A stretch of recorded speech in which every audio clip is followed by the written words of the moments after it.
எனக்கு கல்யாணம் பண்ணி 15 வருஷம் ஆகுது. இப்போது ஒரு 4 பசங்க இருக்குங்க. 3 பொண்ணு, ஒரு பையன். 8 வருஷத்துக்கு முன்னாடி இவங்க அடிபட்டாங்க. வேலைக்கு போனவங்க, கூலி வேலைக்கு போயிட்டு இருந்தாங்க.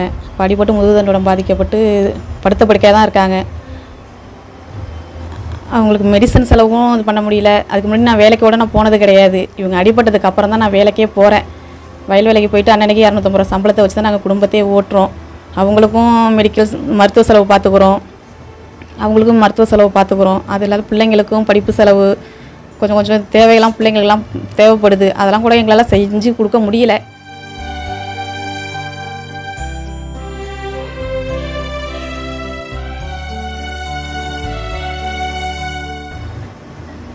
கஷ்டப்பட்டுக்கிட்டு தான் இருக்கிறோம் சாப்பாட்டுக்கெல்லாம்.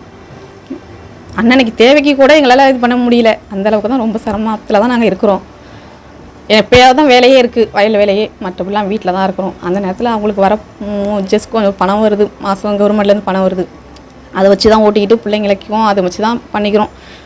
அந்தளவுக்கு பெருசாக எங்களால் பண்ண முடியலாலும் கவர்மெண்ட்டில் கொடுக்குறாங்க 35 கிலோ அரிசி, அதை வச்சு தான் நாங்கள் ஓட்டிக்கிட்டு இருக்கோம். இப்போதைக்கு அப்படி தான் ஓட்டிகிட்டு இருக்கோம். அவங்களுக்கும் ஒரு 250 ரூபா சம்பாரிச்சிட்டு வந்து அவங்களுக்கும் மருத்துவ செலவு பண்ணுற அளவுக்கு எனக்கு அந்தளவுக்கு வசதி கிடையாது. எங்களுக்கு ஹெல்ப் பண்ணுறதுக்கு ஆள் கிடையாது யாருமே.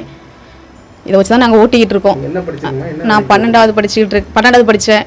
இங்கே வந்து நான் அதுக்கப்புறம் இவங்க நல்லா இருக்கும் போதெல்லாம் வேலைக்கு நான் அனுப்புனது கிடையாது. ஒரு 100 நாள் வேலைக்கு கூட நான் போனதில்லை. இவங்க அடிப்பட்டதுக்கு அப்புறம் தான் நான் வேலைக்கே போகிறேன். அதுக்கப்புறம் தான் 100 நாள் அட்டை வாங்கினேன். மற்றபடி எல்லாமே அவங்க அடிப்பட்டதுக்கு அப்புறம் தான் நம்ம தான் பண்ணணும் அப்படிங்கிற முடிவில் நான் வேலைக்கு போயிட்டு வயல் வேலைக்கு தான் போயிட்டுருக்கேன்.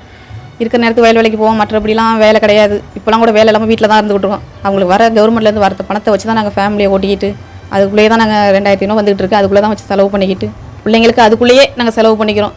அதனாலேயே அவங்களுக்கு மெடிசன்லாம் வாங்கி கொடுக்கவே முடிய மாட்டேங்குது.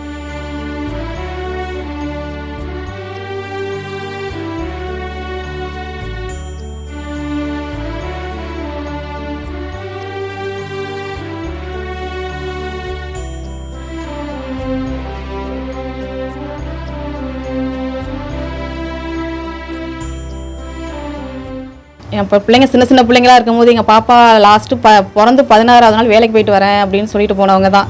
நான் இங்கே தான் இருந்தேன். எல்லாமே இவங்க தான் பார்த்தாங்க. எங்கள் அப்பா வீட்டு கூட நான் அனுப்பல. மற்ற பிள்ளைங்களாம் அழைச்சிட்டு போனாங்க. இவங்க வேண்டாம் நான் பார்த்துக்கிறேன், என்னோட நான் பார்த்துக்கிறேன்னு சொல்லிட்டு இவங்க தான் வச்சு எல்லாமே இவங்க தான் பண்ணினாங்க. ஒரு அம்மா அப்பா என்ன பண்ணுமோ அதெல்லாம் இவங்க தான் பண்ணினாங்க. அதுக்கிடையில் இது மாதிரி அடிபட்டாங்க. போயிட்டு வந்தாங்க. ஒரு ஃபோனு தான் வந்துச்சு, இது மாதிரி அடிபட்டான் செல்வகுமார் அப்படின்னு சொல்லிட்டு. அதோடு நான் எங்கள் அப்பா வீட்டுக்கு போயிட்டேன். இவங்க கொஞ்சம் ஹாஸ்பிட்டலில் ஜிஹெச்சில் வச்சு தான் பார்த்து ஆப்ரேஷன் பண்ணி தான் அனுப்பி விட்டாங்க. அதுலேருந்து அவங்க வேலைக்கே ஒன்றும் சுத்தமாக நடக்க முடியாது. படுத்த படுக்கே தான் இருக்காங்க.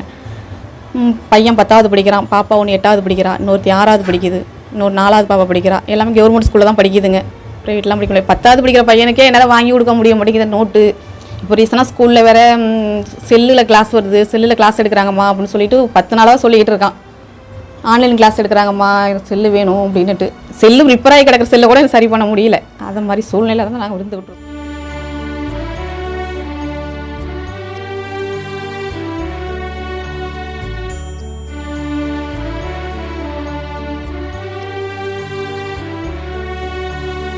எஞ்சி வீல் சேரில் தூக்கி வச்சுக்கணும். வெளியில் அழைச்சிட்டு போய் குளிக்க வைப்போம். சத்தனை வெளியில் உட்காந்துருப்பாங்க. எது வந்தாங்கன்னா பேசுவாங்க போவாங்க, அவ்வளோதான். மற்றபடி உள்ளே அழைச்சிட்டு வந்து ரொம்ப நேரம் வெளிலையும் விட மாட்டோம். மற்றபடி படுத்த படிக்கலே தான் எல்லாமே. மோஷன் போகிறது, யூரின் போகிறது எல்லாமே நாங்கள் தான் இது பண்ணி நான் பண்ணுவேன். நான் இருக்கிற நேரத்துலாம் பண்ணிவிடுவேன். நான் வயல் வேலைக்கு போயிட்டேன்னா என் பையன் இருக்கான். என் பையன் என்னென்ன பண்ணுமோ அவன் பண்ணிப்பான். பாப்பாலாம் கூட விட மாட்டோம், என் பையன் பண்ணுவான். நானும் என் பையனை தான் பண்ணிக்கிட்டு இருக்கோம் இப்போதைக்கு. என்ன மாதிரி உதவி பண்ணால் உங்களுக்கு நல்லா இருக்கும்? நான் 12வது படிச்சிருக்கேன். அரசு ஏதாவது எனக்கு அதுக்கு தகுந்த மாதிரி ஏதாவது ஒரு வேலை, அப்படி இல்லைன்னா அவங்களுக்கு வந்து மாதம் பணம் வருது, அதை கொஞ்சம் உயர்த்தி கொடுத்தா கூட நாங்கள் ஃபேமிலியை அதை வச்சு நாங்கள் ரன் பண்ணிப்போம், ஓட்டிப்போம். அந்தளவுக்கு அதிகமாக கூட எங்களுக்கு தேவை கிடையாது. ஒரு குறிப்பிட்ட அமௌண்ட் அவங்களுக்கு மருத்துவ செலவு பண்ணுற அளவுக்கு கூட இருந்தால் கூட போதும். உங்களுக்கு வர பணம் கூட எங்களுக்கு பத்த மாட்டேங்குது. அதை வச்சு தான் ஓட்டிடுறோம். கொஞ்சம் தான் மருந்து மாத்திரையே வாங்கி கொடுத்துக்கிட்டுருக்கோம். மொத்தமாக வாங்கி கொடுக்குறதுக்கும் கொஞ்சம் வாங்கி கொடுத்து பத்த தான் மாட்டேங்குது. நான் 12வது படிச்சேன். அதுக்கு தகுந்த மாதிரி அரசு ஏதாவது ஒரு வேலை எனக்கு கொடுத்தா கூட அதை வச்சு நான் ஃபேமிலியை ரன் பண்ணிக்கிட்டு எங்கள் வீட்டுக்காரையும் பார்த்துப்பேன். அதுக்கு ஏதாவது உதவி பண்ணுங்கள்.